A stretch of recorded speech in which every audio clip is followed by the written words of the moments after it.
What we do here is go back.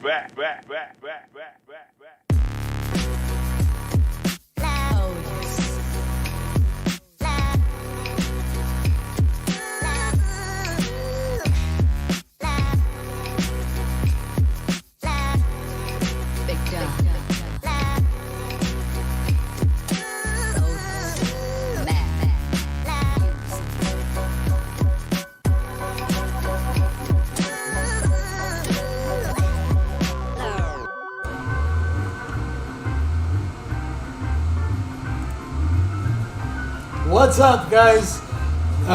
So I got you guys another project today, and we're gonna go through it from prep to finish. We're close to. We're not gonna go through the clear coat, but we're gonna get through the prep all the way to the artwork. And I'm gonna just run you guys through this particular project and the way it came in, and what we have to do to get this project to a point where we can clear it. Right? Not every project's the same.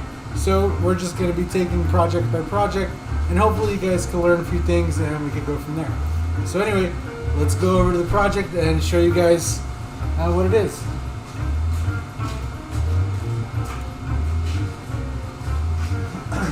What are you doing? So what's up, RC Boneyard? What's up, Fings? How's it going? So the project we have today, and so this is a engine cover for a Corvette. I believe it's like a, oh man, I didn't even ask the year of the Corvette, but this is on a Corvette. There's usually on each side of the valve covers, there's like a plastic cover that goes over that, and that leaves the center part kind of like part of the intake exposed on a Corvette. So this piece, actually, he made it so that it fits right in there, so you won't see that. You'll just see this from side to side. He has his valve covers, the plastic ones, painted in this particular color, which is the color of his car, and so he painted up this panel to match. So I don't know how well you can see, but there are some little stains and stuff on there, and we're going to go ahead and go through the process of getting this done. So what he wants is a flame, right? A flame design with the American flag inside of the flame going on here, right? So simple enough. We charged them $150, and it's something I could get done in one day, and I'm pretty satisfied with that. So we're going to go ahead and get through this here on stream. So there's multiple ways we could go about prepping this, but does anybody remember the way that I like to do? Obviously, I like to do wet sanding, and I prefer 1000 grit sandpaper for most of my projects, especially like this. There are sand pads available, right, in different grits, and you get like a really nice fine grit sand pad and go about it that way. But I'm just wondering if anybody remembers why I particularly like using soapy water and the wet sandpaper. And I'll give you guys a second here while I kind of get set up to do this. What's going on, Anomalous? How you doing, man? Welcome.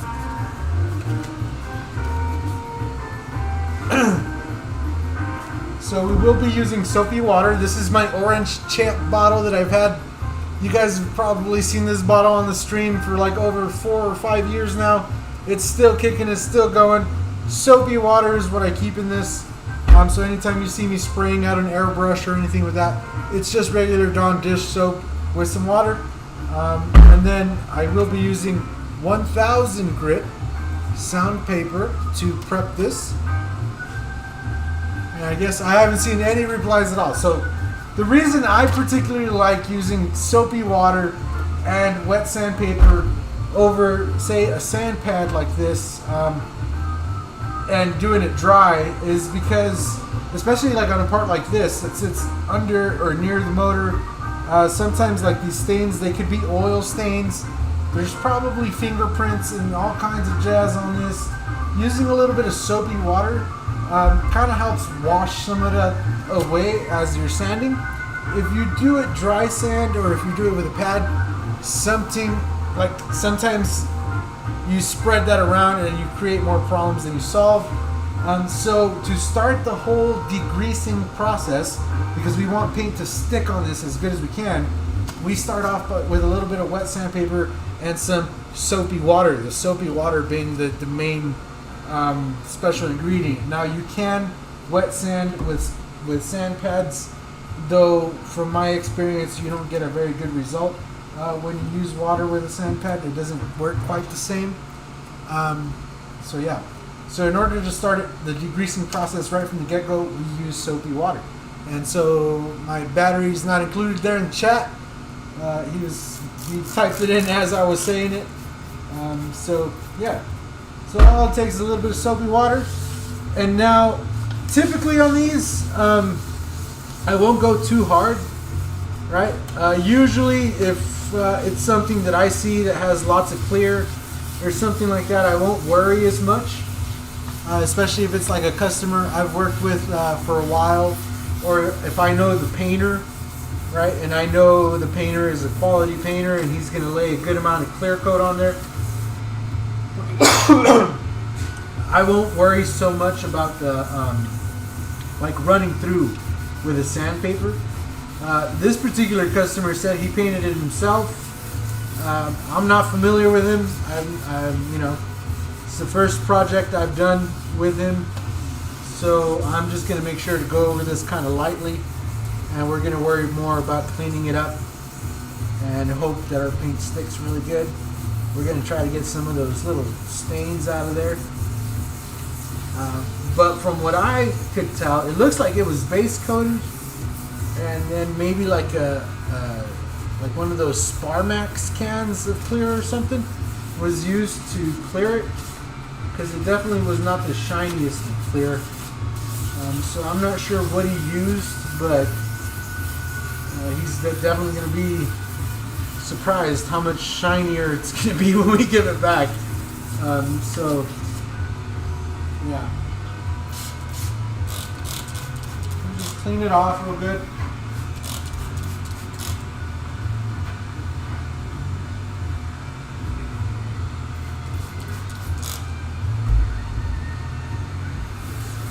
So this is quick and easy project, and you can use the same process that I'm doing on this particular thing here.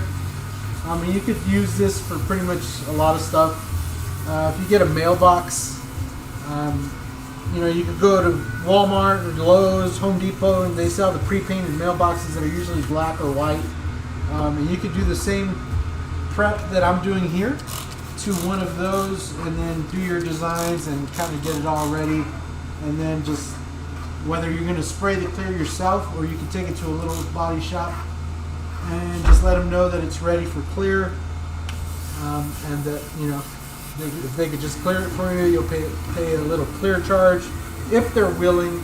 Some shops are not so willing, but some guys, if they see your project's kind of cool, they'll just be like, yeah, let's clear that up. You know, maybe you'll get it back in a day or two, and you'll have yourself a really nice finished piece. Or you could always clear it at home. Like I said, we won't be going over the clear today, because we just won't have time for that. We will need to let the paint kind of dry up before we can put clear. So yeah, so we kind of have this all done here, prepped up. Like I said, I'm not going to go too hard in the paint. And actually, look, I didn't even go too hard. And right there, look at that little spot. Just from that little bit of rubbing.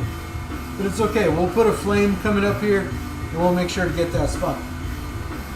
That makes me really concerned of what this was actually pre-cleared with, if anything at all. It might just be base coat and no clear at all. I don't know.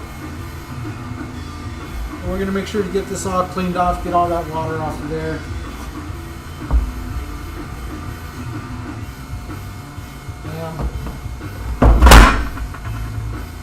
Whoa. Okay. Good. Gonna let that dry up real good. Blow on it a little bit. I'm going to make sure to get my air line going and everything, get myself hooked up.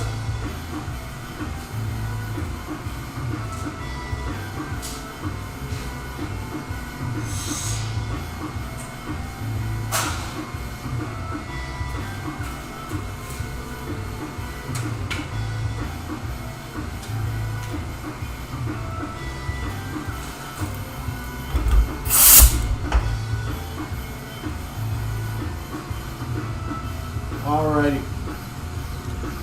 so make sure this is nice and dry, and then I'm going to take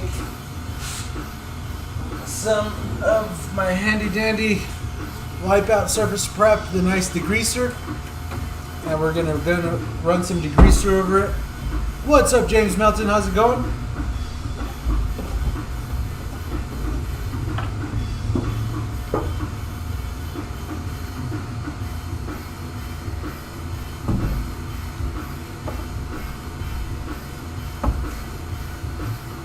Wipe that off real quick.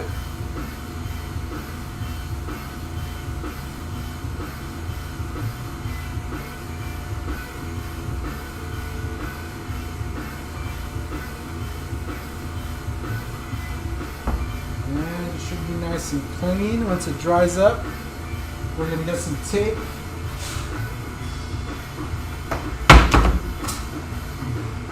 Not that tape that rolled away, no? Not that one. So we got some, I believe this is 1/8 inch FBS green tape. And we're going to use this to lay out our flame. Now on his car, I do remember he has flames on the side, kind of on where those vents are on the side of a Corvette. And they were more like long. They have these really long trails. So I'm going to try to just kind of incorporate a little bit of that. And we're going to try to start them off right here. And maybe do 4 total. So maybe like do like 1 here.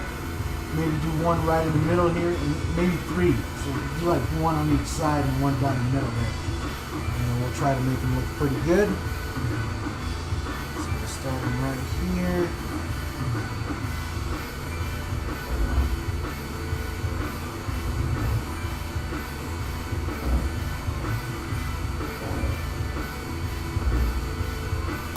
Now on this particular piece, I'm trying to mask off the inside, right? So I want the outside edge right here, that's going to stay this color. I'm looking to paint on the inside of the flame. So I'm taking that into account as I lay my tape, because I'm looking for the inside edge and not the outside one, right? So I want that one to look really good.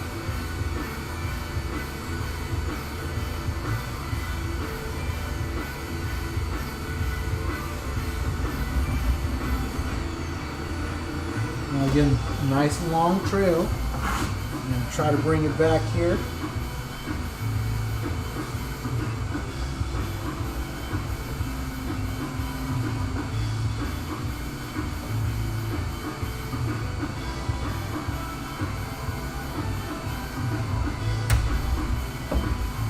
All right, that looks pretty good.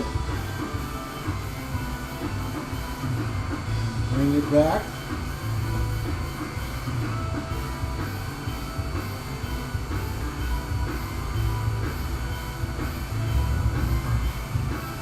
See the thicknesses here? I'm trying to keep the thicknesses about the same from one to the other. Bring it down. And bring it all the way down. Now that inside edge looks pretty good. Now I'm going to try to bring another design right around here. Now if the flame goes a little bit behind, that's okay. We'll make a differentiation once we're at that point, so that we could kind of layer them in right at that point. So I'm going to bring this guy down in here.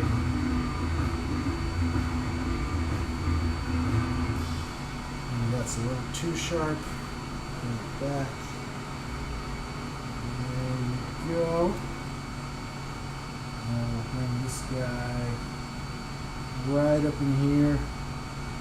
So that it goes right over that spot right there.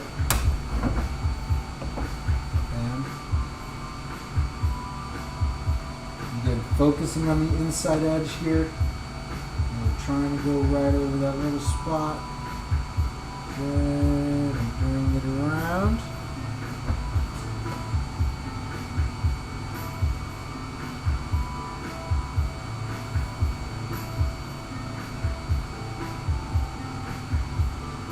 And then we'll lay that one really close to that spot there and end it off right there.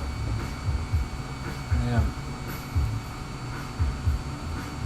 Biome, son, where'd you find this? So I don't know how well you can see that there. I wasn't even paying attention to the camera. So we're going to come back around this way. Keeping the same size again from one to the next. And we're going to bring this bad boy all the way back downtown. There you go.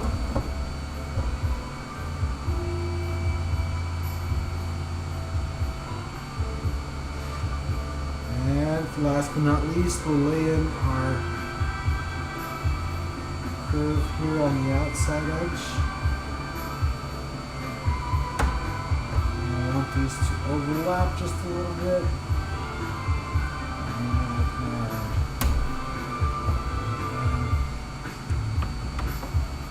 Too happy with this right here, so I'm going to peel it just real quick and redo that real quick right there. Oh yeah.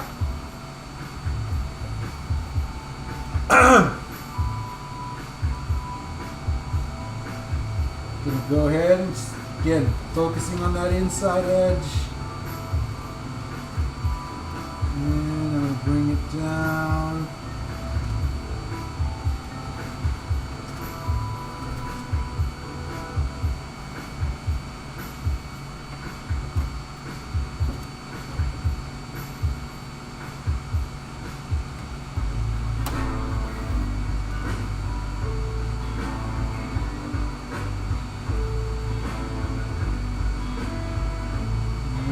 Last but not least, we'll bring in our final flame here and then tie it off at the end there. Pretty easy. So we have our design there.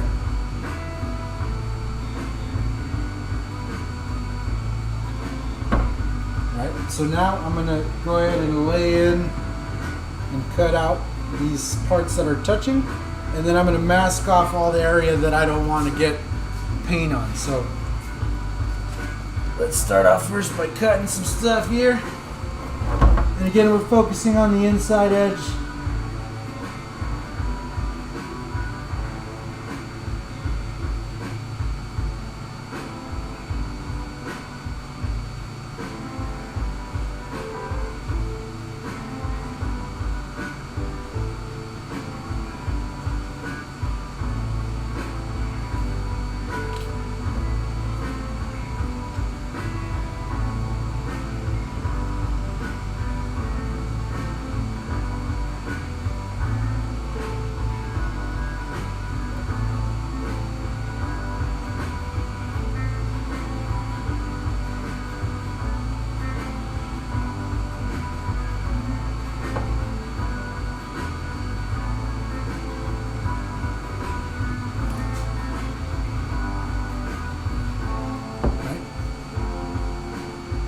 We have our flames.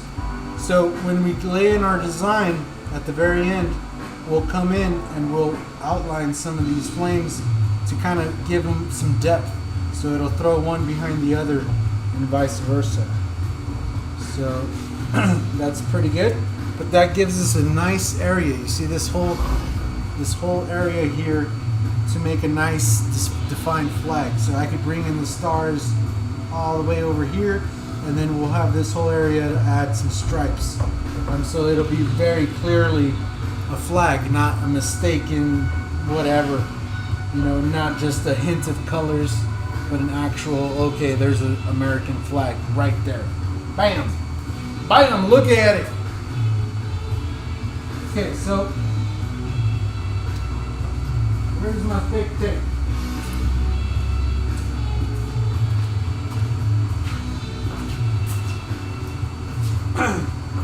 Can you guys hear me okay? Is the mic alright?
Oh yeah.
All good. Hope you enjoyed your vaca.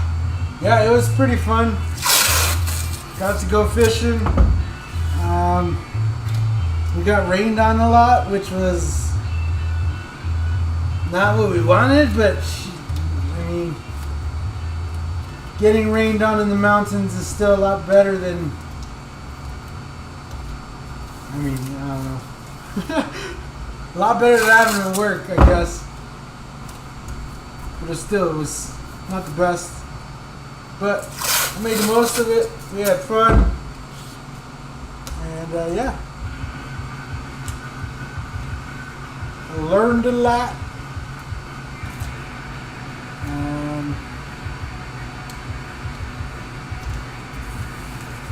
So we also went fishing.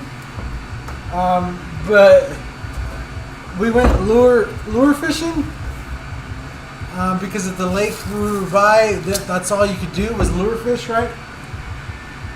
Bait fishing was not allowed at that particular place, right? And we were under the impression that the other lake where bait fishing is allowed was like far away, like, you know, relatively far away, considering when you're camping, you don't want to just go super far from your camp. So, yeah, it turned out to just be a couple miles down the road in the opposite direction. And, yeah, by the time we found that out, it was like the day we were leaving, which that kind of sucked, but it's alright. We made the most out of it. What's up, martial artistry?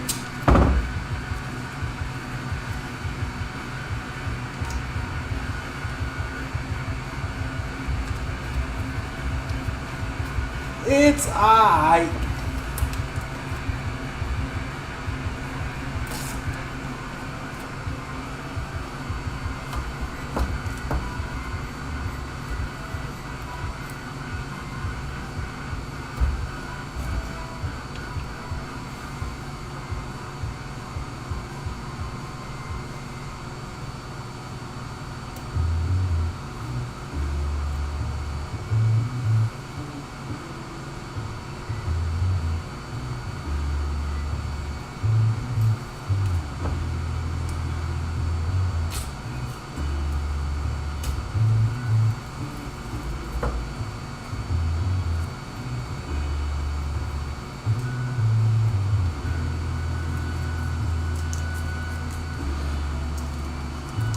doesn't that overlapping tape create a sharp edge or corners?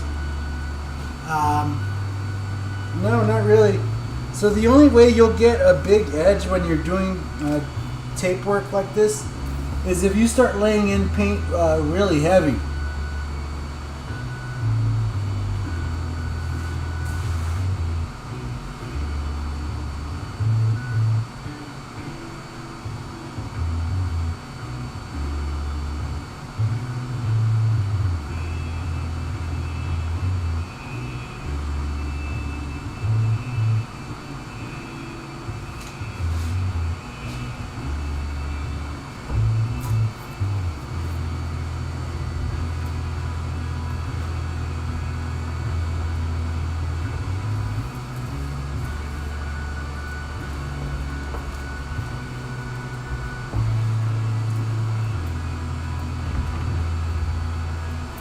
Because we're gonna peel all this tape off. All this tape will go, right? All we're gonna be left with is the paint design we do inside of this taped out flame here. So if you lay paint super heavy around these edges and stuff, that's where you'll see the buildup at the end when you clear it. Now, most of the time, I believe people put way too much emphasis on that.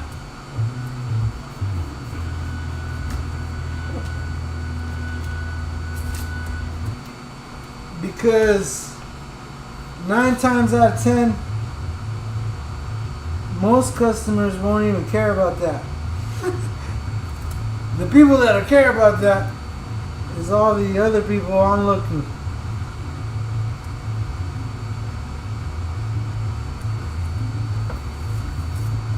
I have this talk with customers all the time where it's like, man, I got this badass paint job. This motherfucker want to walk up and complain about the one little tiny little itty bitty, little thing that was, messed up on it. Even though the rest of the car was beautiful, la la la. And it's just like, really? It's that one little itty bitty drop of paint right there gonna really devalue the whole thing,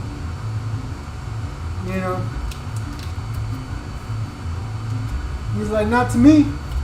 I don't care about that shit. He's like, it's fucking human, right? Not everything is gonna always come out 100% beautiful, perfect, and sometimes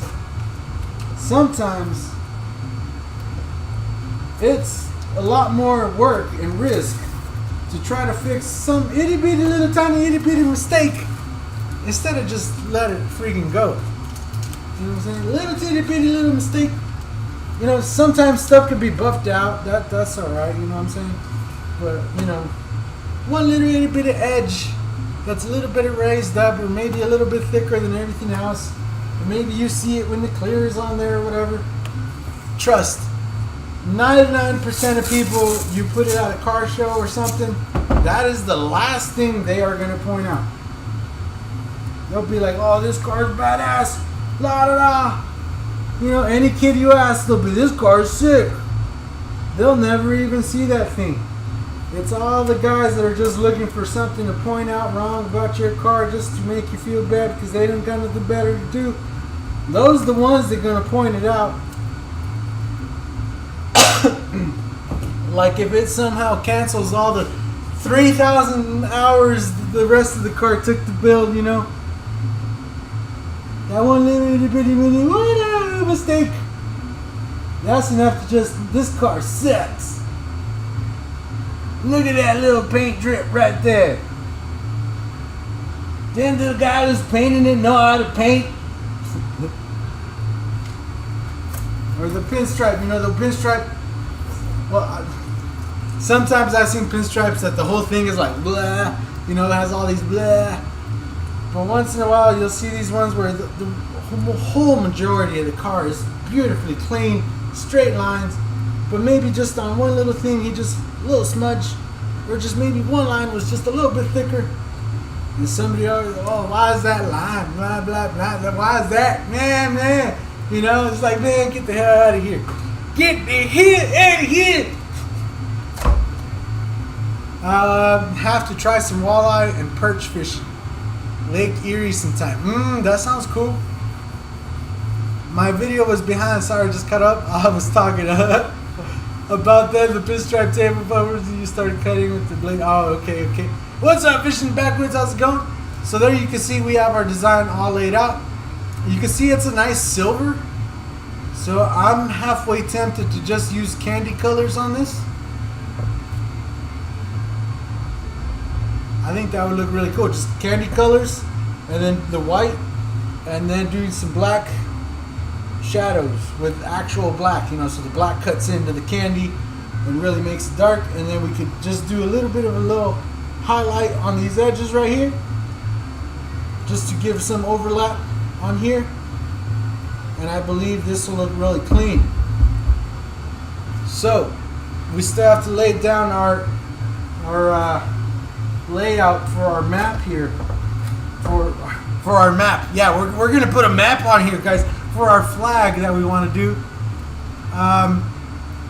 So I want to do white and red stripes, obviously, and then I want to do the blue with the white stars.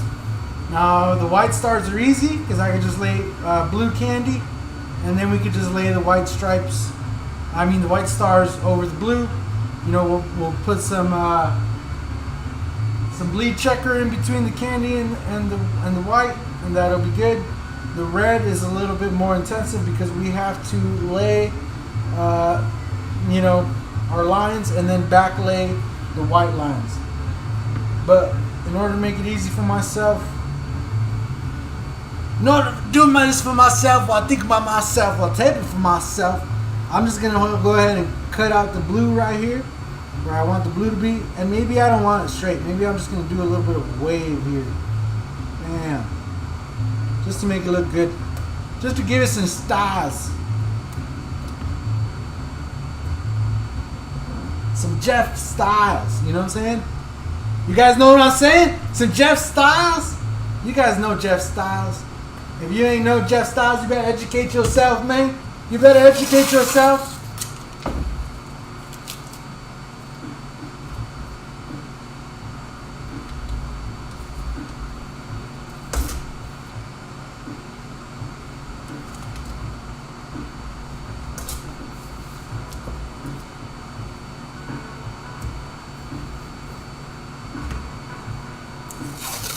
What's up, things? Candy black. Yeah, candy black would look cool, but I think because we want to create some shadows, and because we do have that white that's going to be opaque and not silvery like this, right? Like the candy. The black will help cut in and create some nice dark definition, especially when the light's shining on it. You'll really get that that darkness.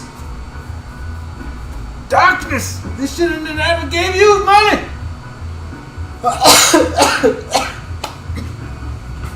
Alright. So, I'm going to start by masking off all the white areas that I don't want white.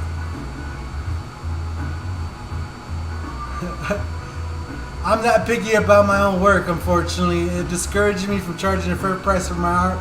But what if they notice that one shaky little line in the whole piece? You know what I'm saying? The whole thing is that one little line, that one little line is not gonna, it doesn't cancel out the rest of it. You know what I'm saying?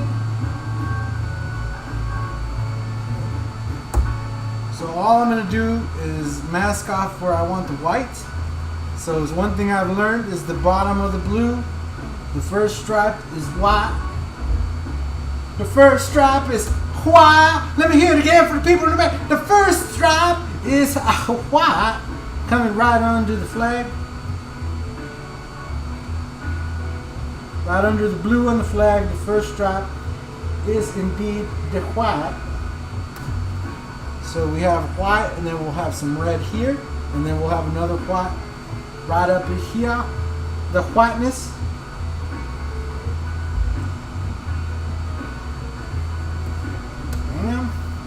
And then a little bit of red there.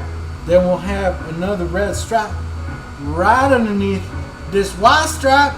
we'll have the red stripe. Luckily here we don't have to count our stripes because we don't got to worry about putting them all in.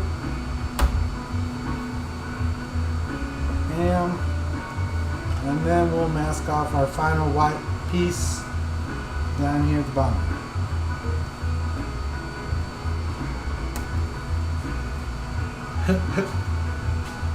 You know, yeah, you just gotta always remember about that white stripe. The white stripe, really. You gotta remember, if you get one little mistake. Now, I understand, if there's a big mistake, if you did a big boo-boo, you should do your best to fix that. But I'm talking about sometimes it's like the most minute little detail, like the most tiniest thing. And somebody will always like, oh, why is that like that? Blah, blah, blah. You know, and it's just like, maybe I wanted it to be like that. Get off me. This ain't your car. Leave me alone.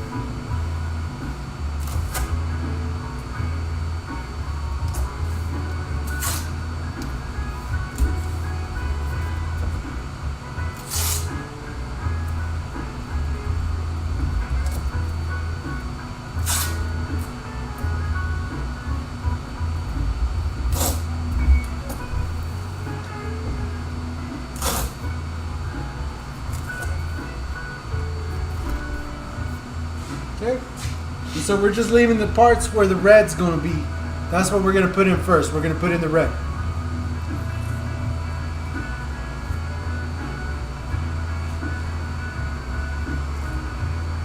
Is it just me, or do you notice a distinct smell of blood and plasma when you tattoo someone? What? No. What? No way, man. Blood. I don't know. Sometimes I get some smelly customers for sure, but I don't know about no blood smell. There's never enough blood to cause that. For most of the time, my customers don't even bleed. Might get a little bit of pus or whatnot, but like blood for it to be like smelly? Nah, not that much. Maybe you get a little bit of a pink or a red on the, you know, on your paper towel or something, but I've never had blood gush to the point where I'm like, I could smell the blood. I don't know. I don't know. Hey Mike, just ordered some stencils from you. Right on, Liba. Thank you very much. If you just placed a stencil order, I know I shipped out like 5 stencil orders today that were all waiting from over the weekend when I was on camping. So if you're one of those guys, thank you very much. If you just placed it today, it'll probably be going on tomorrow. So on your Mike Brush posted picture of my 1972 Ford Maverick Grabber. On your Mike's Brush, what?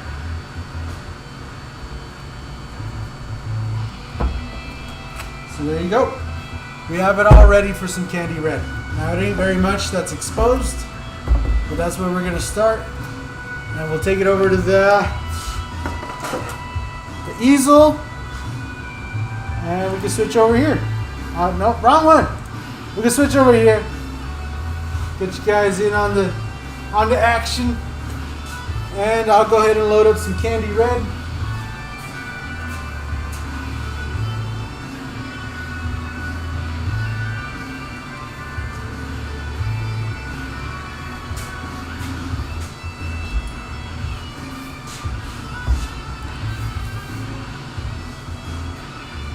Now usually right before I'm gonna like do the candy red, I'll take that same degreaser, that wipeout, and we're just gonna hit right over those areas. Just because I was working that tape with my bare fingers, I do want to make sure I wipe that off and let it dry real quick while I'm loading the red, so that we could get the maximum adhesion and make sure that our surface is completely clean. Happened the last time and I couldn't get the smell on my nose. I'd hear drinking may be a factor because they bleed more. Working in bad lighting. Yeah. That all sounds like my when I was 18 kind of shit.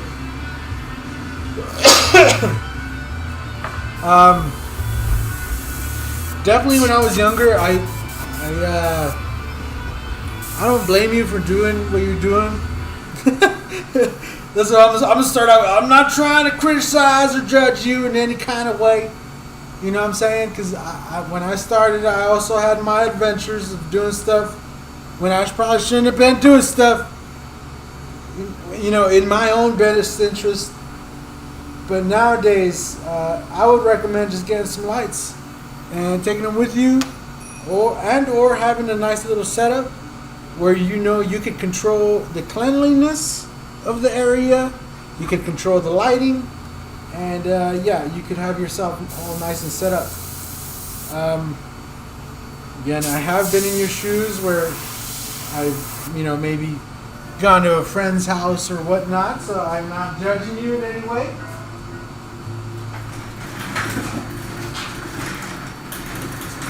But I do recommend that you, you know, try to treat it as seriously as it is. That's what I would say.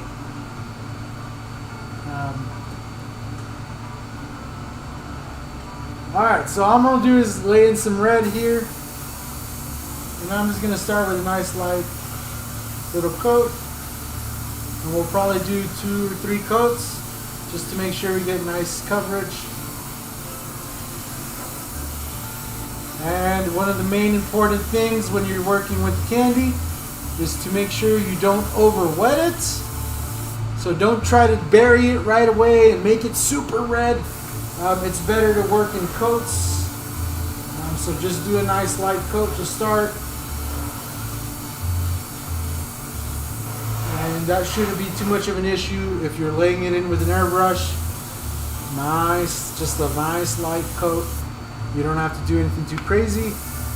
And I personally like working with the 4052 matte. Just because you can tell when it flashes over, just like base coat, like regular urethane base coat. You know, when it's reduced and when you lay it on, it's shiny. And when it flashes over, when it's dry, it'll go kind of dull. Same thing with the 4052 matte. When you lay it in and it's wet, it'll be kind of shiny, and as it dries, it'll go dull. So it's very easy to tell when you can lay the next coat in. You don't want to lay these wet on wet, because then you risk producing a hard shell and locking in moisture, which you don't want to do when you're working with the candies from Createx. So you really don't want to do that with any paint. If you do it with urethanes, it'll start cracking on you because you're going to have paint that's drying at different ratios. So you do want to make sure you layer it in at a correct kind of term. Yeah, working on it, but yeah, like I said, I'm not judging you. I don't really care. But it benefits you to just control that, to control your environment and control your lighting. You know, fuck what the customer wants, and make sure you do it right, for your own standards and for your own reputation. That's what I would recommend. So again, I'm just saying that this is dry.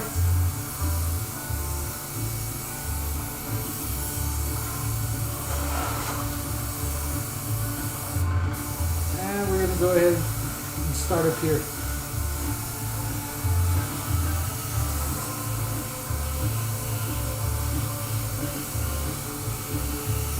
Now this second coat, I'll layer it in just a little bit heavier. Again, still not going super wet, but maybe I'll just go one extra little pass on it. Just so that, again, we're trying to get nice, even coverage going across all of this.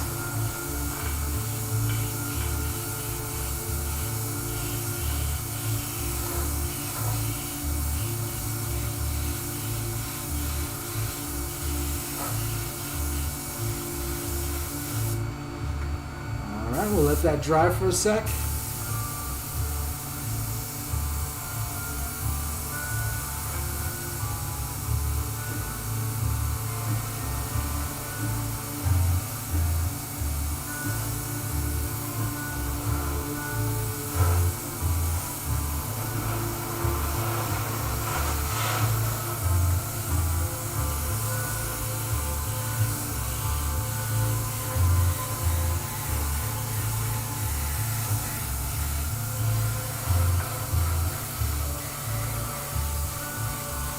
Now with candy,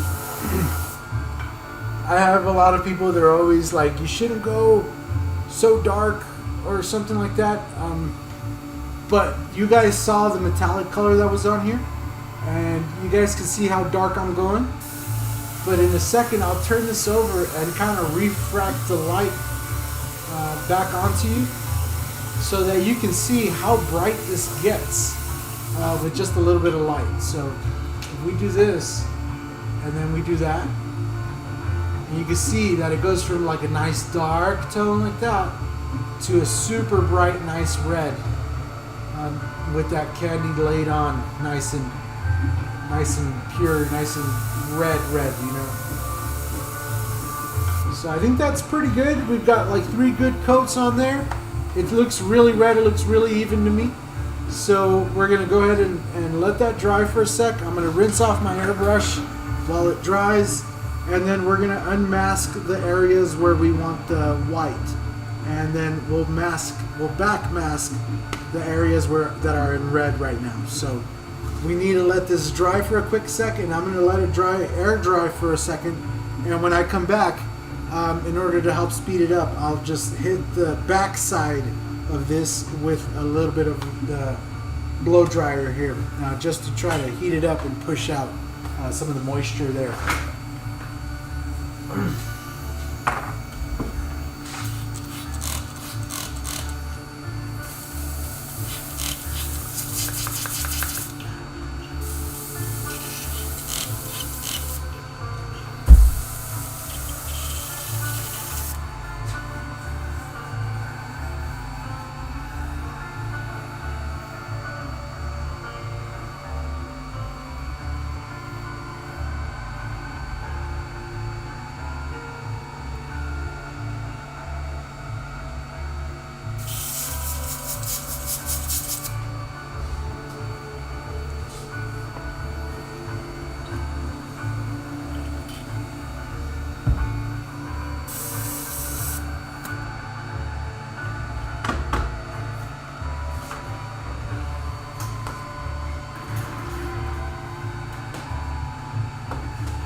Alright, so we'll get on here. We can see it's kind of pretty much dry.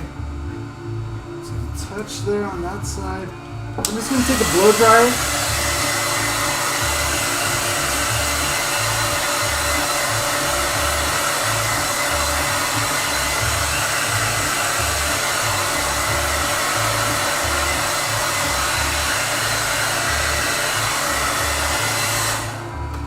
So all I'm doing is trying to heat up the surface a little bit, and if you do it from the back side, I've noticed that it just helps push out a lot of the moisture out a little quicker. And I'm just going to hit the front side really quick.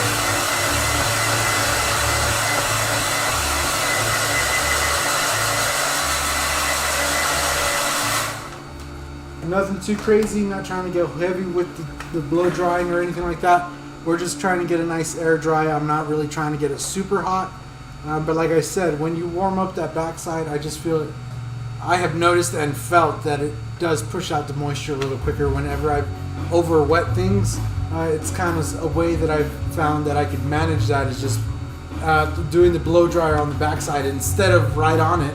If you do it on the back, it just pushes out the moisture real nice. So we're going to go ahead and unmask the areas that we're going to be painting white. So we'll be taking off some tape here.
What up, Mike? Where you order your Createx shirts from? What?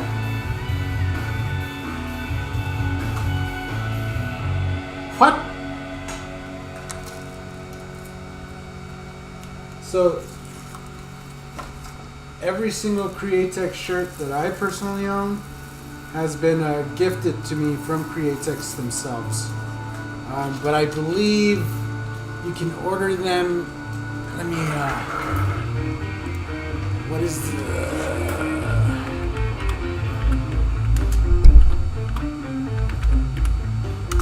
Let me see, what is the...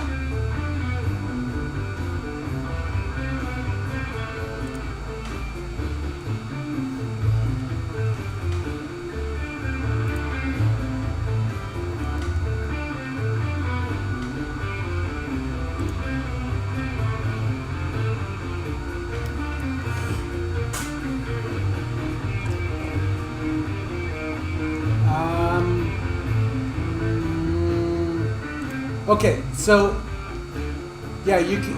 Oh, they're out of stock. They're out of stock, son. You can't even get them. There's a few websites you can order them from. I think Spray Gunner has them, and I was gonna tell you Airbrush Paint Direct, but it says they're out of stock. So yeah. Pedro Herrera, what's up? Is that a skateboard? No. So this is the topper to a LS engine on a Corvette. So on a Corvette engine, it has these covers over the valve covers, these plastic ones, and this customer has made this cover so it goes over the intake on that center part. So that's what this is. All right, so we have our red unmasked, and I can tell it's pretty nice and dry. So all I want to do is we're gonna back mask. Do some back masking.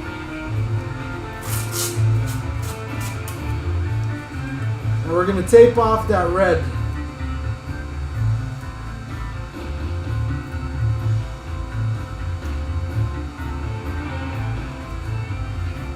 Bam.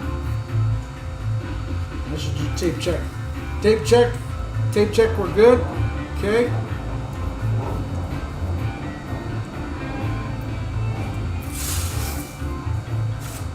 You're learning a lot from you. Right on. Glad I could help.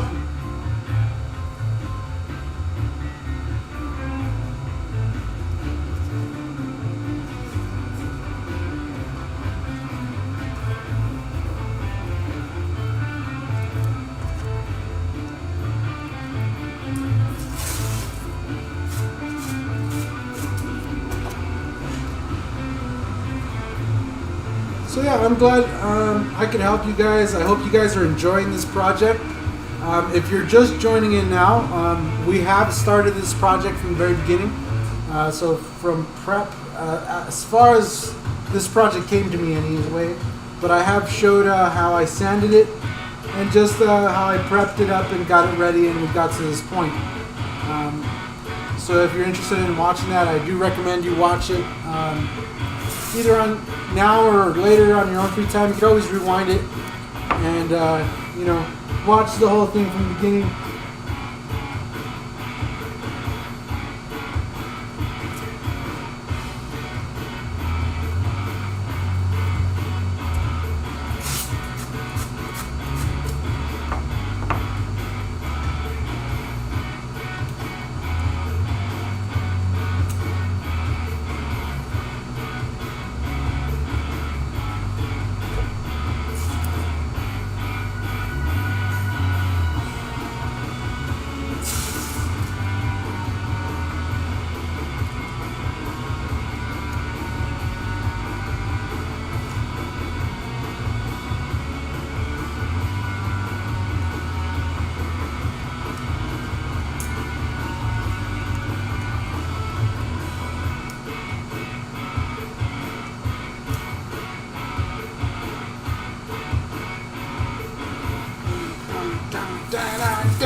so we're at the final frontier.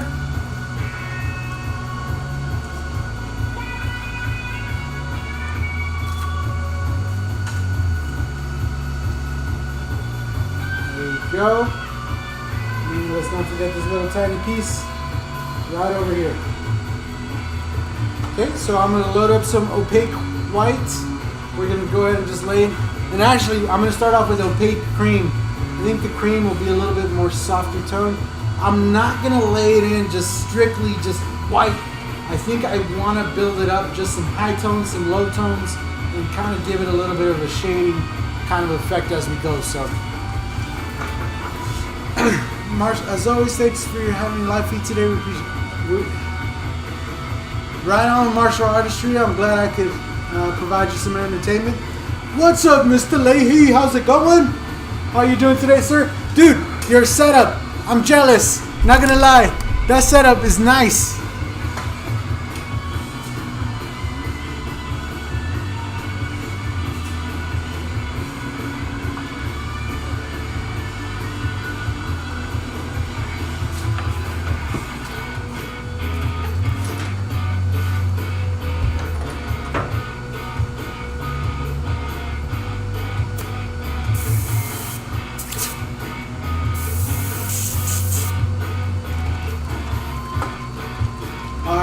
So I'm loading up some opaque cream.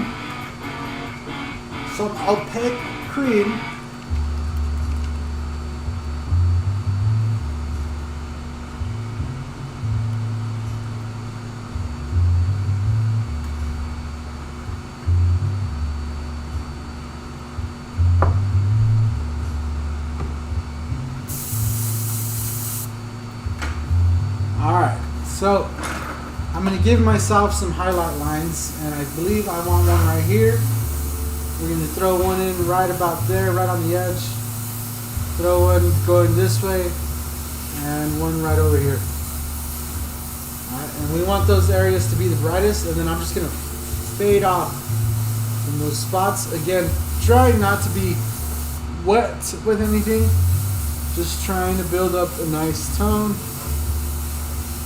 And believe me, anything you make to differentiate this from the rest is going to be more than enough, because this is that bold red behind there. So you don't have to do much to get this white to really stick out.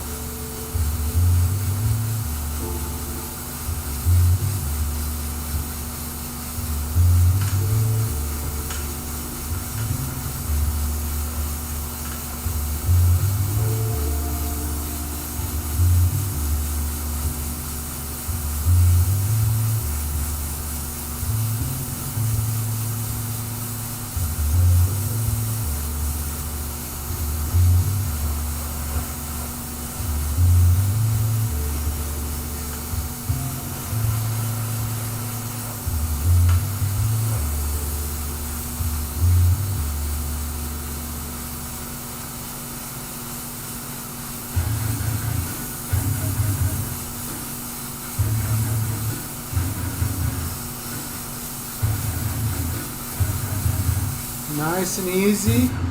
So you can see we have our bright spots, and then we have all those other kind of shaded in spots, but they're not as bright. We are going to try to hit the opaque cream in there over most of those spots, trying to cover the silver. And this compressor is really loud.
Not gonna lie, yo, you guys at Silent Air, yo, you want to provide a compressor for the stream?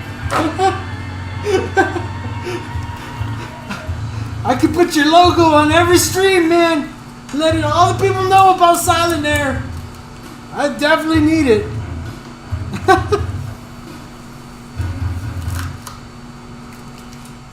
Nobody from Silent Air watches this show.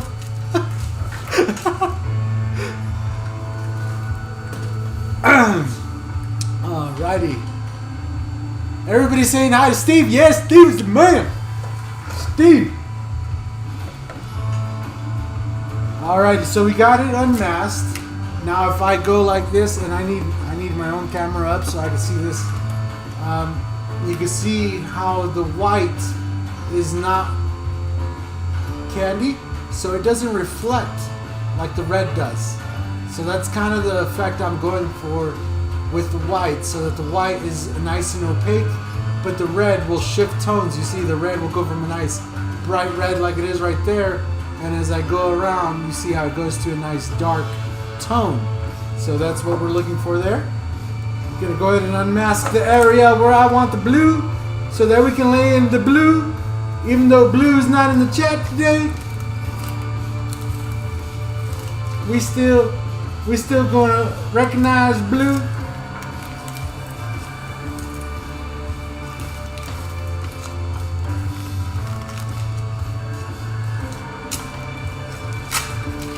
Alrighty. So now we want to back mask the area with the red and the white here. Now, instinct, whatever it is, would tell you to just tape all this off, and I'm going to tell you, stop wasting your tape, and get yourself a nice paper roll.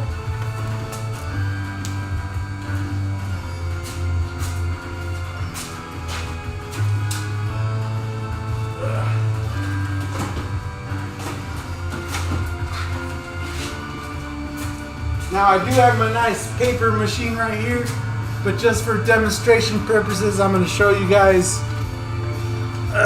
or explain to you, or whatever. This roll of paper right here. You see this thick chunky paper here? This roll of paper is $7. Go get yourself one of these rolls of paper. It is the green automotive paper, so you could use it for clear coat, you could use it for base coat, you could use it for whatever you need.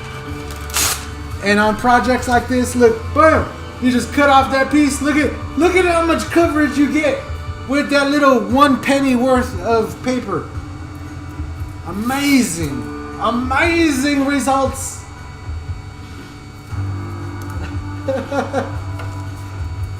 I only say that because I've seen people that just completely cover their whole thing with tape. And yeah, sometimes I find it quite funny, to be honest with you. That is a very cool effect. Yeah, I love the candies. Candies over metallics, and then mixed in with opaques like that. The contrast of metallic against opaque is very nice. Very nice.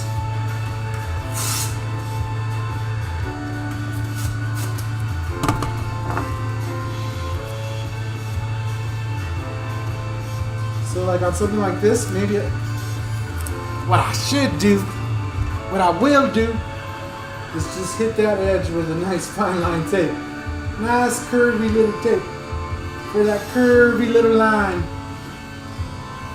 And potatoes, like that.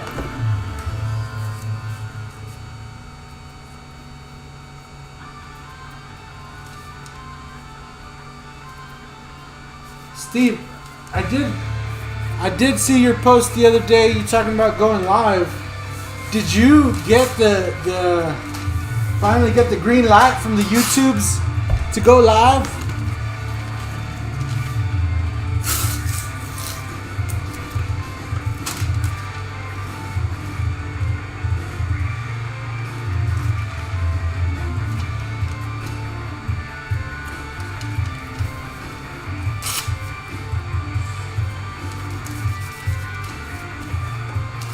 there you go. We used 3 pennies to cover, or not even.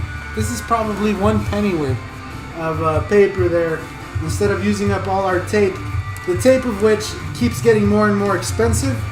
I remember buying rolls of tape for about 50 cents, and now you can't have them for less than like $2. I don't know why. I don't know why tape's getting so expensive. Just the regular ass masking tape. I'm not even talking about fine line tape or anything like that. I actually think fine line tape's been pretty reasonable. It's the regular stuff that's been weird. That's been really rising in prices over the years. I'm gonna just call it, prices have been rising for the past time I've been alive. You know, over 30 years, everything's been going up in price. I don't know what it is. I wish it was stopped. Yeah.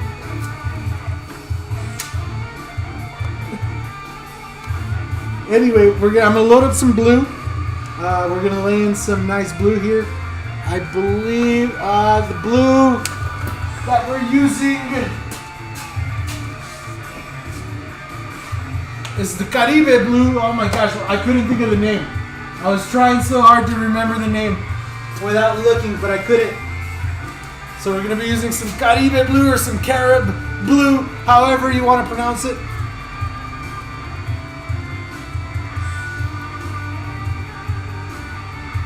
Ooh, nice, nice, nice. Well, I'll make sure to keep an eye out. When I see you live, I'll make sure to catch you on there. Your setup looks pretty good, so hopefully it pays off, and hopefully, yeah, your channel can boom. I've been waiting for your channel to boom, and I believe it will go boom, big time. I believe your Facebook has gone boom pretty big, so on the tubes you're only gonna go boom even bigger, I believe. So again, with the candy, just gonna start off with some nice light coats. Trying to be even with it, but it's okay if it's not super even right away, because we're gonna go back and do some more coats, but we don't want to lay it in super heavy right away. Just nice light coat. We'll let that dry for a sec, because again, we don't want to build wet on wet layers. So yeah.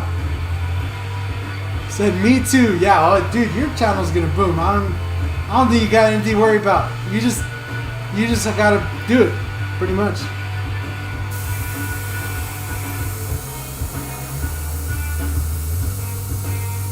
I believe you'll be bigger than me in no time. You'll leave me in the dust.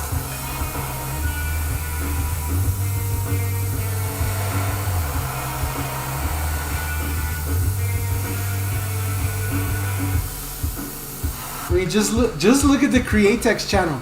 The Createx channel, I think had like 5,000 or 6,000 subscribers or something like that when we did the first giveaway, and now they I believe they've surpassed me in subs on YouTube with Chris's videos. Chris's videos have been super good. You can tell they've been spending the time and the effort and the money to make those videos really nice, and it's been paying off for Createx, and it's been cool to see how much their channel just blew up. Just started airbrushing last week, mainly for model building, but the videos have been so helpful. Cheers, man. Yeah, so the process I've used today, you could also use it for your model building. So yeah, but I'm glad I could help, and yeah, good luck, Andy.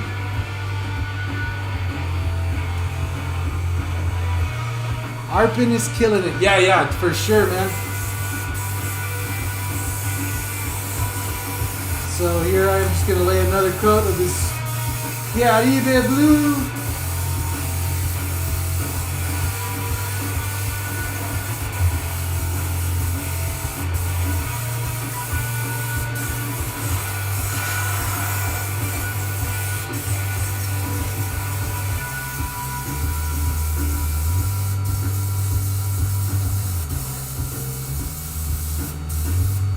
Let that dry for a quick sec, and then we're going to give it one final coat. In the meantime, I'm going to come over here and cut me a nice star stencil. And I'm just going to use a piece of heavy cardstock paper.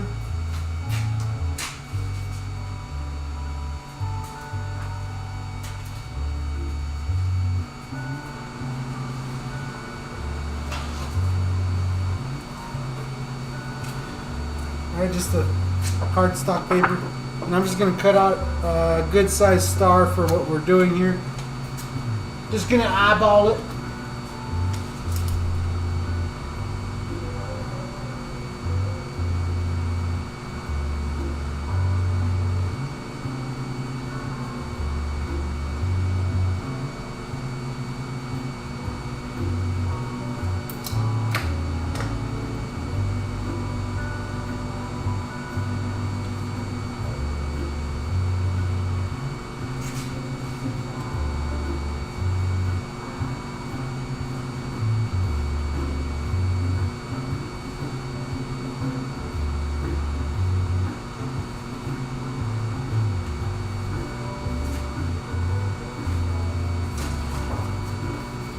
Right, just cut out a little star.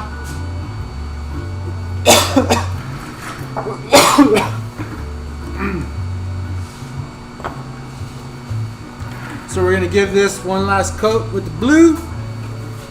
Get my ball blue.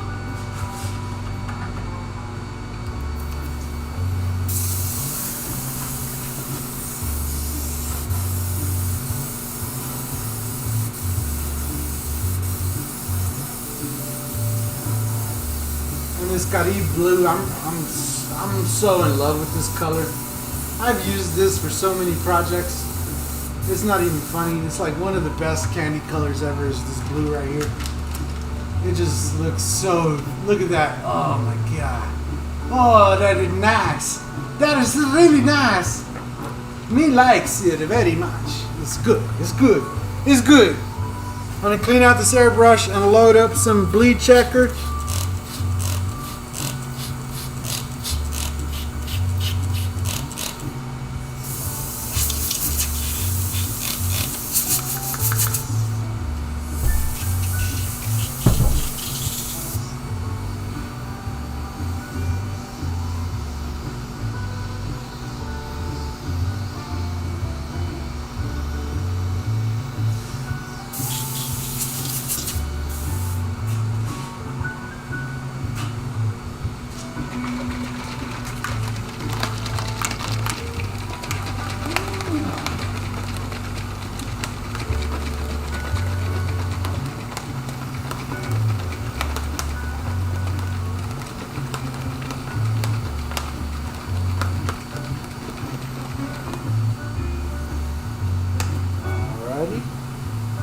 And I'm just going to take a little bit of bleed checker, put that in here. Doesn't take very much. We're going to blow this off, make sure we got it nice and dry.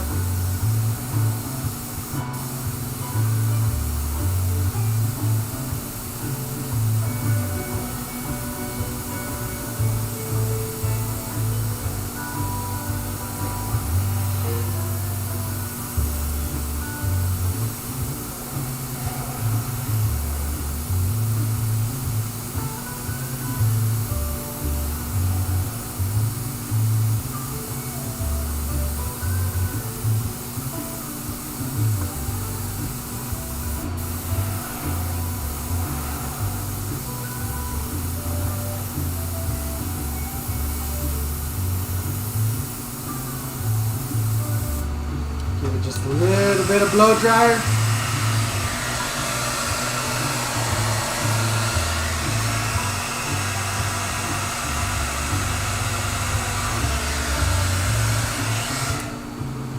And then lay in our bleed checker. Just one nice even coat is enough.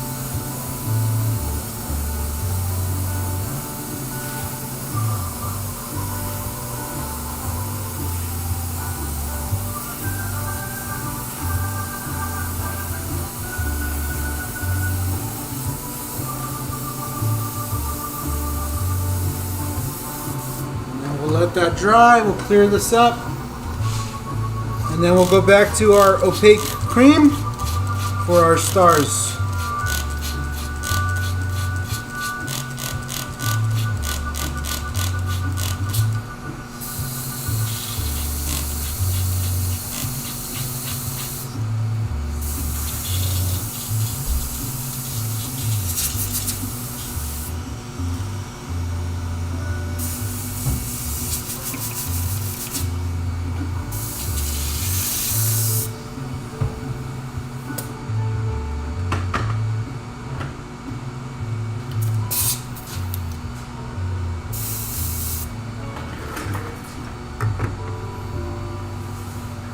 Okay, give that a quick second to dry off.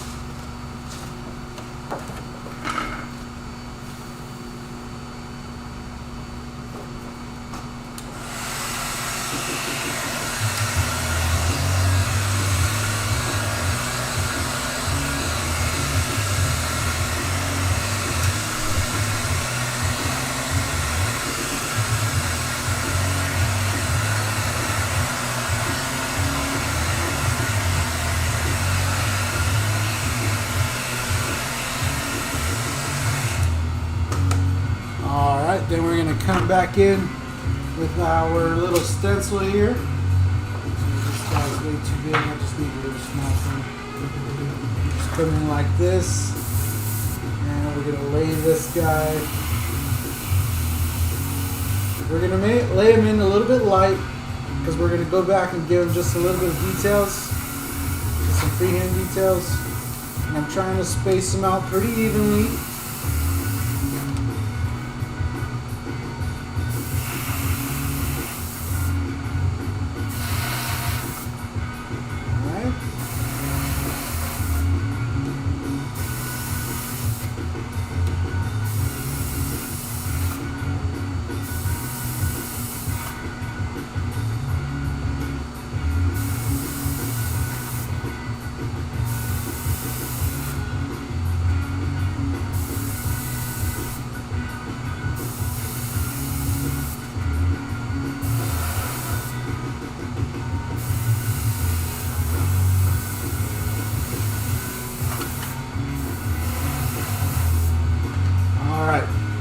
So we have our stars in there, nothing too crazy. So all I'm going to do on these stars, and probably should bring you guys in just a little bit closer. Let's see here. So if I bring you guys in like this, cool. Now you can see that they're kind of white, but not all the way. I'm just giving these a quick second to dry. And then so all I'm going to do is on one side of these like this. Oh jeez, it's a little too much. It's a little too much. Oh jeez. Get out of here. Get out of here with that crap. There you go.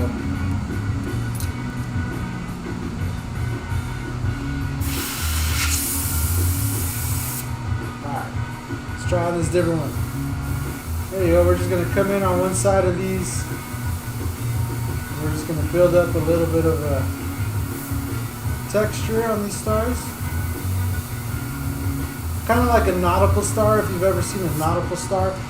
And that'll kind of give it the impression of kind of like an embroidery. And we'll go back and touch that up. It's no big deal.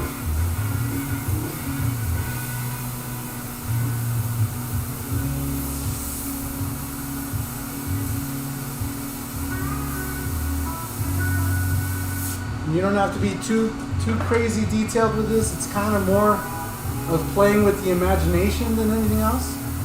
So all you're doing is adding in just a little bit of highlights on the embroidery, just to make it look like they're embroidered in. Can you even see that on camera? Jesus. Let's see, maybe if we switch the angle up. That's so hard to see.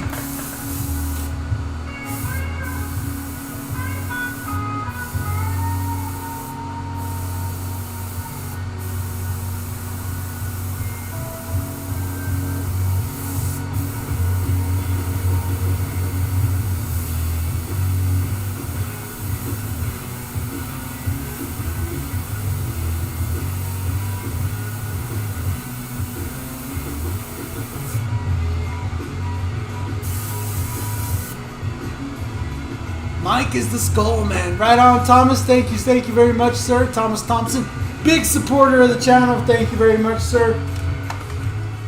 Thomas, aren't you a member of the Skull Squad as well? Man, Thomas is doing it big for the channel.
I don't know how well that comes out on camera.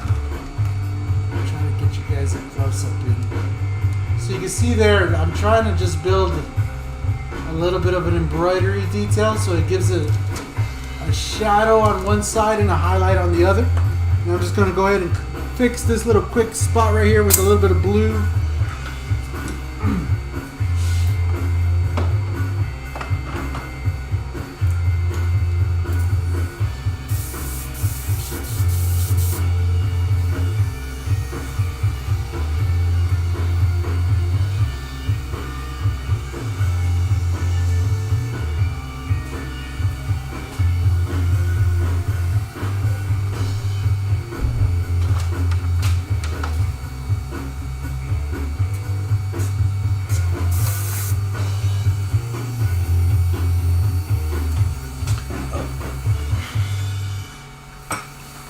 So using that same little star I cut out, I'm just going to lay that in place.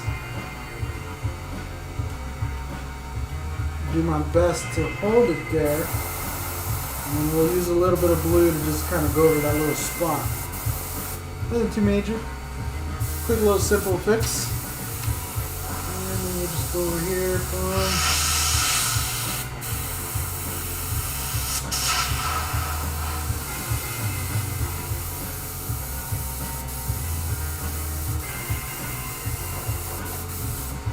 Right, perfect. Now we can unmask. I'm going to clean off this airbrush real quick.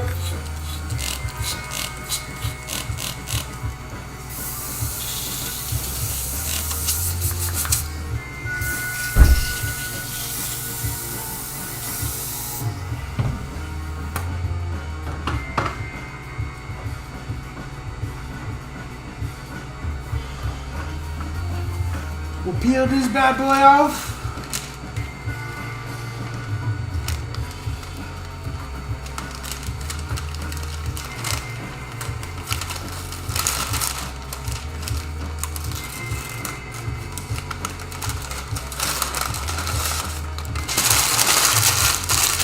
Alrighty, now if I can get you guys back a little bit again, we have our design. Alright, so now I just want to come in with a little bit of black, and we're just going to create some nice shadows. And again, the reason I want to use opaque black is because I do want the black to get in over this candy blue and this candy red. And then we're going to come back in with a little bit of brush work and maybe add some little stencils. We'll use a curve to add our highlight to our flame here, and we'll be good.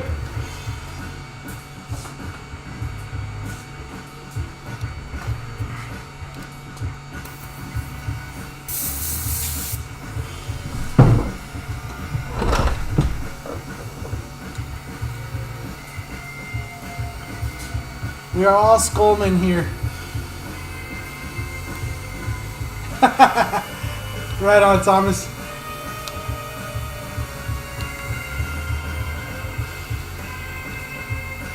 Alright, so I'm just going to take a little bit of black. And again, we made our highlight zones, right? And those areas are still the brightest. You can still clearly see them. So I'm just going to come right back in, right in between those, and just going to create a nice shadowy area here. Throw it in there.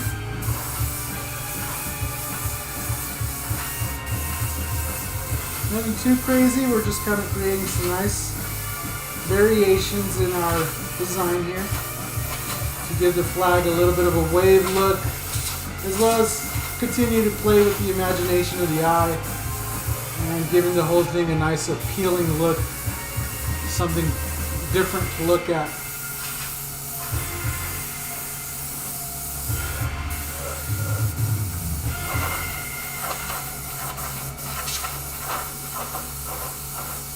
There you go. Nothing too crazy. Sometimes less is more, and that's kind of all we need. You don't need to do too much. And you have a nice wavy flag design going on right there. Blam! But the cool thing about this wavy flag is when you do this, look at that red. Look at that blue. Ah, boy. Ah, boy! I'm silly, I know.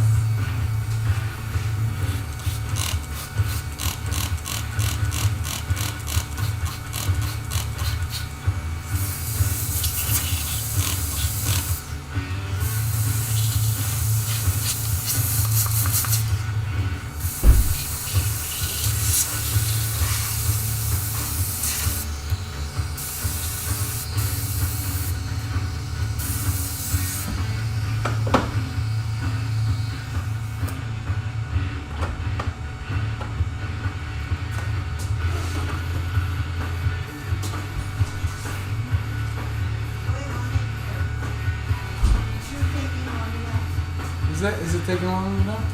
I'm almost done. Where is it? Here. Oh. I'm leaving. Where are you going? Gonna go spend some more money, huh? Went to the grocery store. Oh, okay. Yeah, at the grocery store, you're definitely spending money. Holy crap.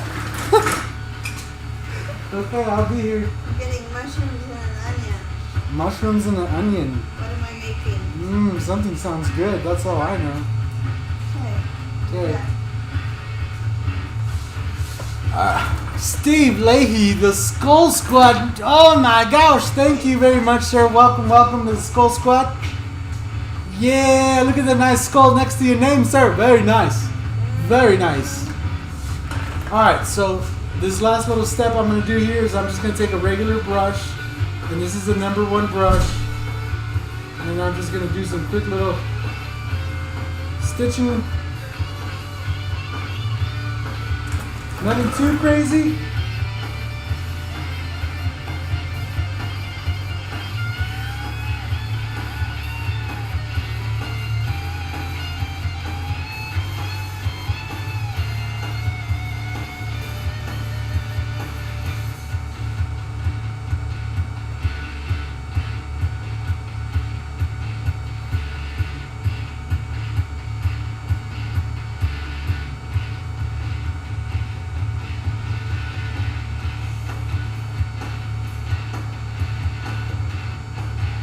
Steve, you the man, sir.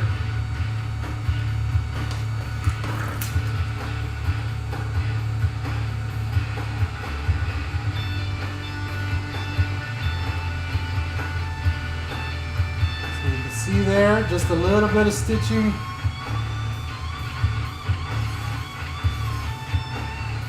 Just using a little brush, just adding some little strokes.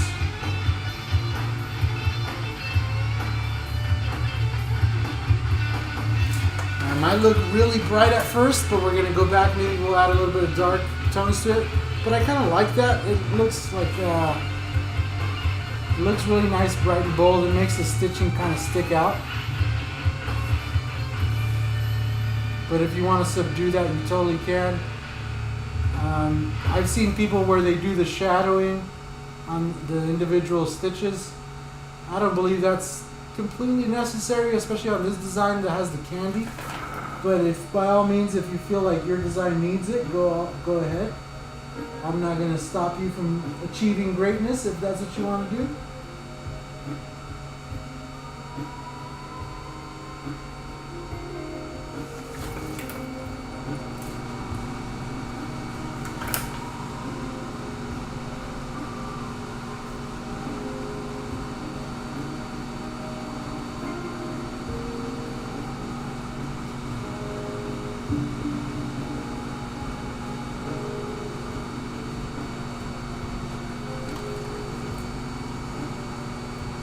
I figure I have a mic original, so I need to be an official Skull Squad member. Oh snap! Oh snap! I still wonder what everybody did with their paintings. I've only had a few people actually, I've only had 2 people show me where they have their painting displayed. And then I did see Dave and Rhino put theirs up in the shop over at Coast. But other than that, I don't know what happened to all those paintings. That was a nice series of paintings.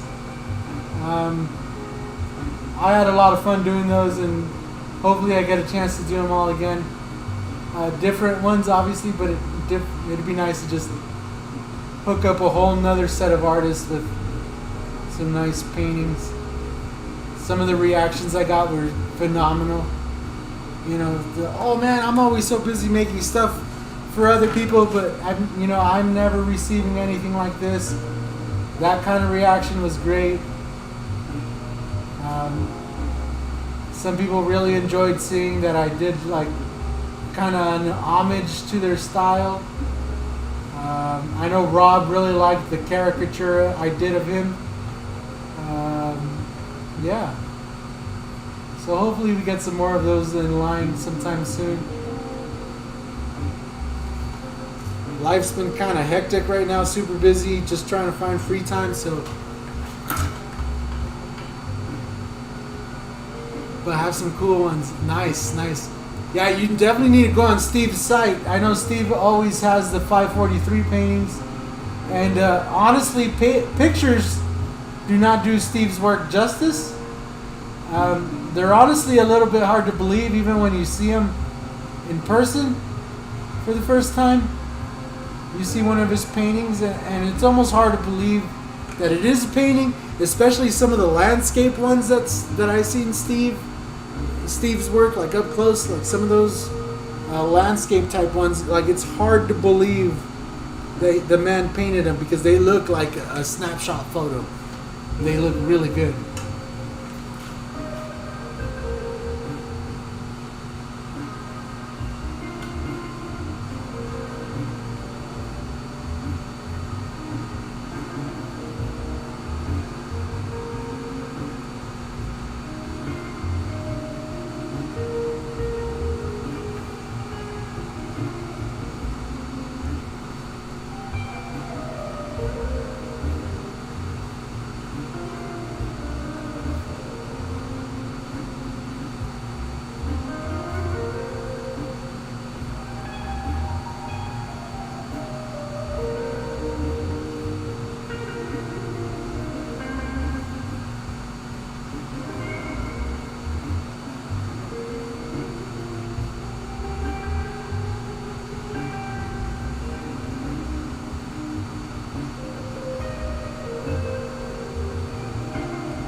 Adding these stitches in can definitely be time consuming, especially if you're doing a really big flag or something. So I feel you if you end up just skipping this part.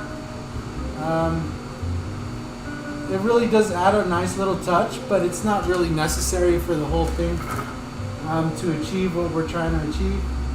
I just know this particular customer will really quite like the fully detailed and fleshed out look, so I'm just making sure to go the extra mile for him, you know, and just make sure that I get it just perfect. I am going to do a little bit of highlights on these stars here.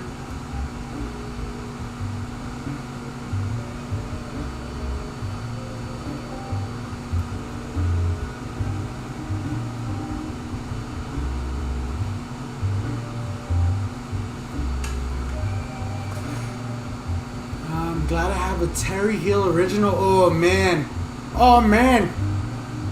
Did Jessie Madrid ever keep the painting you did for her? I could have sworn I seen it in your garage after the rendezvous. Yeah, so I ended up bringing it home and mailing it out to her because she flew out to the rendezvous. So I ended up mailing it out to her. She swears it's up in her shop somewhere. I don't know. I don't live near her or anywhere to be able to go and verify. But I'll take her at her word. I trust her that it is somewhere up. I don't see why it wouldn't be. She seemed like a really nice person, so.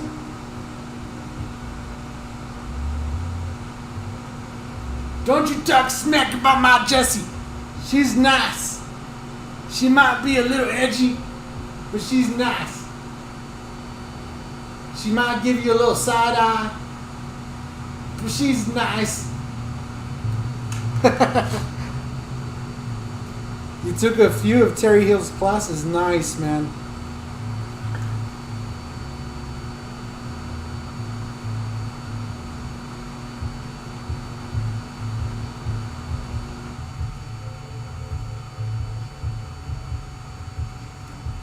Terry Hill was the one that had the silent air ads in the magazine. I remember always wanting one of those silent air compressors. Even though back at the time I probably didn't really need it. But I remember seeing Terry Hill standing one next to one of those and just being like, oh man, I really want one of those. But now I need one of those. Yo, silent air. Yo, get your logo right there, right next to Createx logo. Every single stream. And when people ask, gee, Mike, your compressor never goes off. What is that? Where are you getting your air? And I'd be like, yo, silent air hooks me up every time. Look at this silent stuff. And here's a little discount code so you can go on their website and get some Silent Air for yourself. I'm telling you, Silent Air. I'm telling you. Nobody from Silent Air watches this stream, just so you know. It is a beast. Nice. Marge has a Terry Hill original. Man, now I'm jealous. You guys got all the cool shit. Not really, because I have one of Steve's blades, and I still walk by that thing every day and go, damn. I had family visit for Violet's birthday, and when I told them that blade was painted on, my brother-in-law had to pick up the painting off the wall to really put it up to his face because he didn't believe it. First, he didn't believe it was a real razor blade, and then he didn't believe it was hand painted.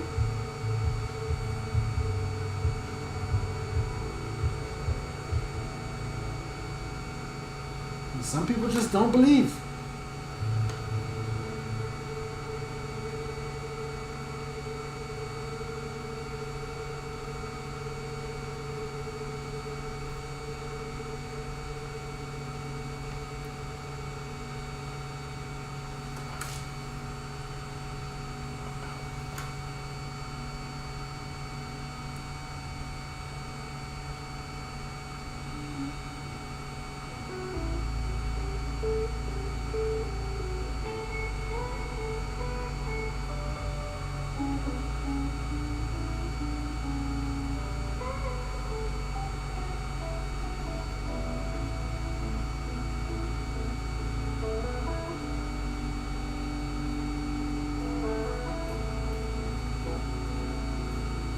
Alrighty, guys.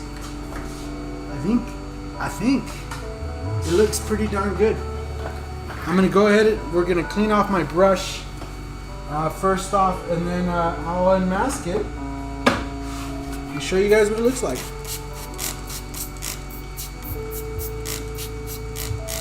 I was proud to be in the last Airbrush Action magazine.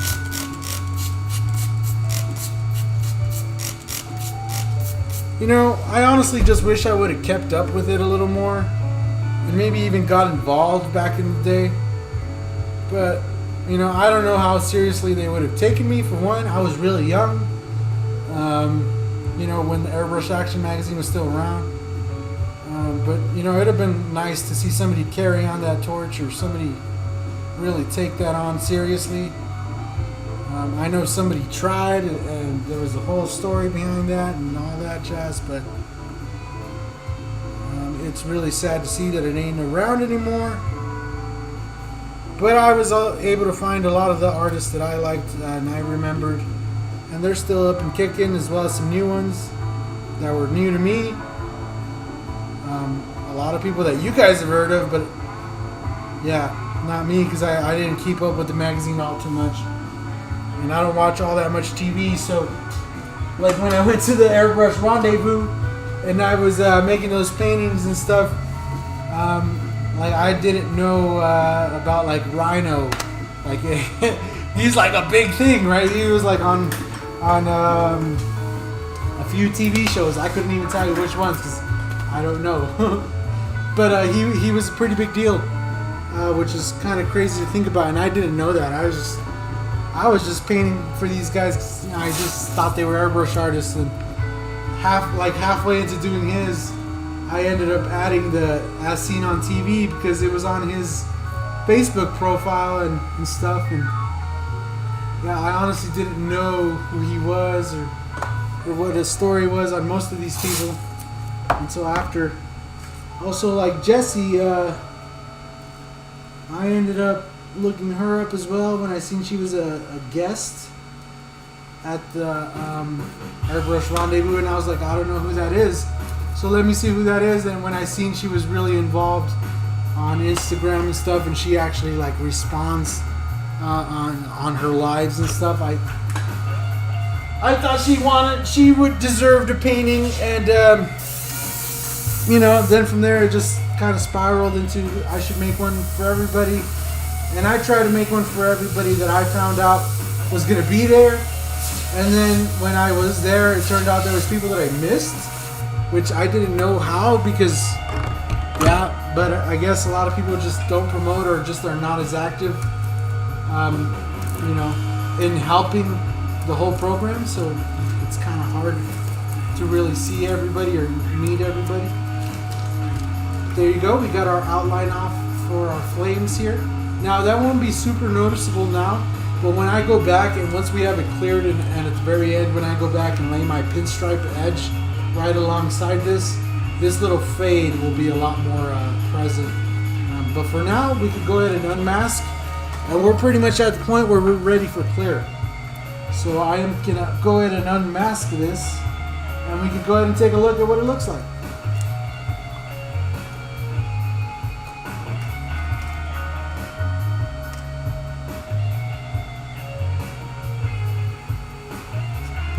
Despite the train wreck, the way it ended, all the artists stayed close.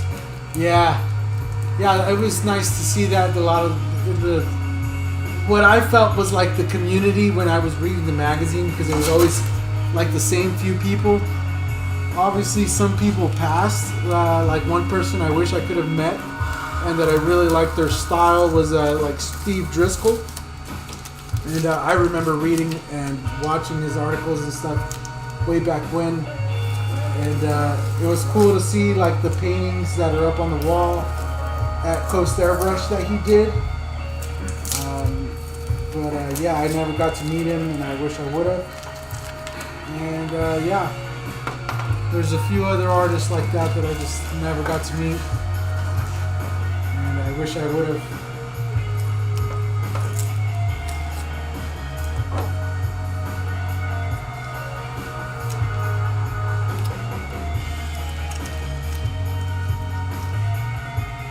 There's still some artists that I want to meet, but I haven't got a chance to.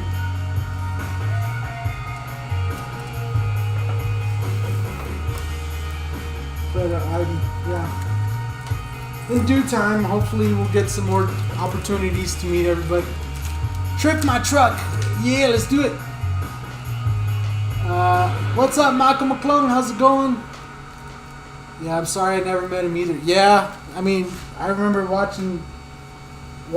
Really, I remember reading the article of the pilot guy and all that stuff, and the way he achieved certain looks, and it was almost like this photorealistic look, but not really, and it was still had like an art to it, you know. It wasn't so much like a photo print, and I really liked his artwork. And I wish I could have met him, because I do remember reading those articles, and some of that stuff definitely stuck with me. Even though I didn't aspire to paint that way, because I was doing t-shirts and that was mainly what kept me busy, I did admire a lot of what he did, and yeah.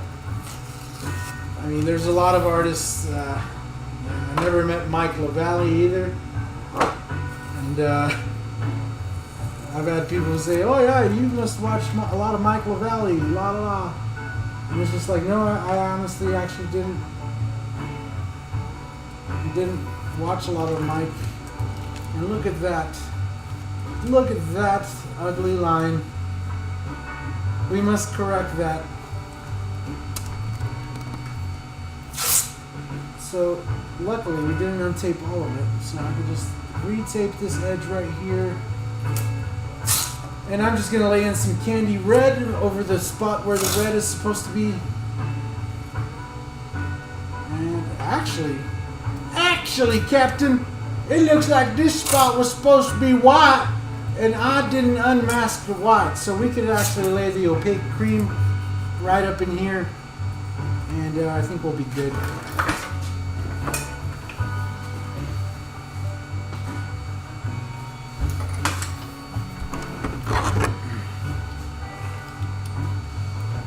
You met Steve Driscoll in Chicago? William, you're just making all jealous now. No, that's super awesome. I definitely wish I could have met him.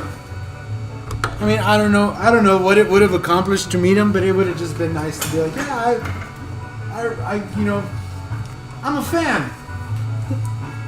However little that would have meant, I don't really care. But it would have just been nice. And there you go. We have our flag there. And that little bit of missing stitching is going to bother me more than anything. So I'm going to go ahead and add that back in. Oh, man. That little piece of missing stitching, that'll mess me up, man. I'll be thinking about that 3 days later. Like, man, I should have done that little stitching. Somebody's going to see that stitching and be like, why is that missing? Yeah, that's my...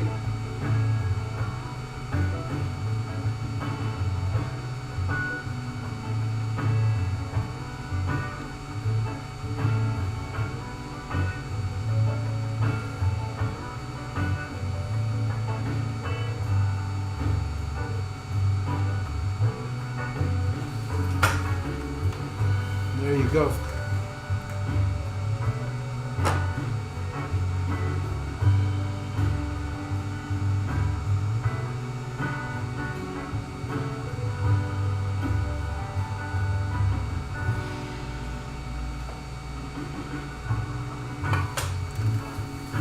There it is. We have our design all finished up. Get you guys in over here. Twist you guys up a little bit. There you go. And then I'll move it around so you guys can get the whole effect. Let me rinse off this brush real quick.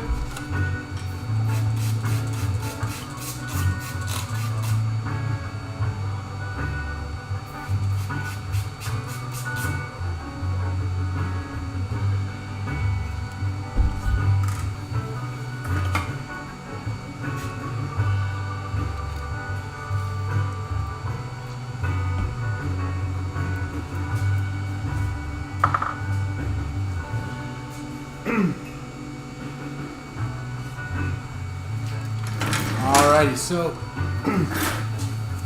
now I'll show you guys. I'll bring it up like this, and you can see. There you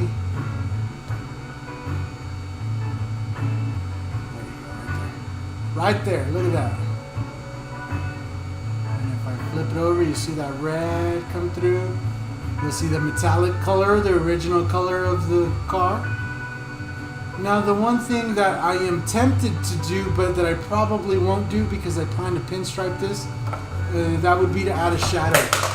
Now instinctively you would want to add a shadow somewhere around here, but this sits perfectly level on the top. It doesn't sit like sideways like this, right? So I don't think that'll be right. And I think just having a nice little pinstripe at the end, you know, right at the edge here, that'll be enough to really lock in the design and really make it look good. I don't think it really needs a shadow on this particular piece. As well as that contrast. Look at that contrast. It really looks good. It doesn't need that shadow to really stick out. It already looks like it's kind of floating on it if you see that. So there you go, guys. There it is from start to finish, this particular project. And I go through a lot of these little small stuff like this, and I hope you can too, following the instructions given today. Like I said, you could use this simple project in the same instructions I've done today to do like a mailbox. You could do helmets, pretty much anything with an already painted surface. You could get it up to this point, and from here all it is taking it into the booth, laying in some clear, and you're good to go. Before I lay clear, I will wipe it off with some more surface prep. Let it dry really good, like overnight. Come back in the morning, wipe it off with surface prep, and then mix up my clear, get everything ready, and right before I spray it, I'll just wipe it off with a tack cloth real good, give it a good few coats of clear. It'll be really nice and shiny. Let it dry for a couple days, and the customer can pick it up. So I'll let this dry overnight. I'll lay clear tomorrow morning, you know, before I get my whole day started. And tomorrow is Wednesday, and Friday afternoon, Saturday morning is when I'll let the customer know that it's ready for pickup. So that's pretty much how we go.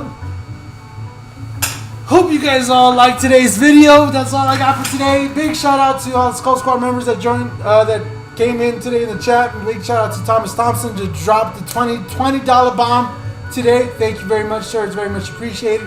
Big shout out to Steve Leahy today, who joined the Skull Squad live while we were on the channel. Also, if you're not subscribed to him, you need to go over and search Stephen Leahy in the search bar. You'll see his channel come up. Hit subscribe and make sure you can go and check out his videos. He's got lots of great information on very, very detailed miniature type painting. Very highly recommend you watch some videos and maybe just even touch up on his art, because his art is kind of on another level. It's kind of the coolest, one of the coolest things I've seen people do with airbrushing in a while, and that's kind of why I'm always so pumped. I get Steve pumped because I see the work and I'm just like, that doesn't make sense in my eyes. And I believe it's something that you guys all need to go experience for yourself. Again, big shout out to all the Skull Squad members. You guys make these videos all possible. So if you like these videos like this, you want to see more of them, consider clicking the join button down below and becoming a Skull Squad member. You get that nice skull next to your name, as well as some other cool perks that are available to you guys. And you guys help all make these videos possible.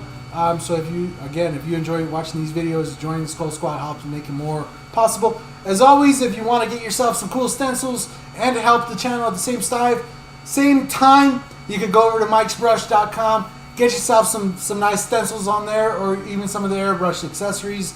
All the orders on there go towards helping this channel provide you guys with more informative content, more projects like this, and it all goes to your learning.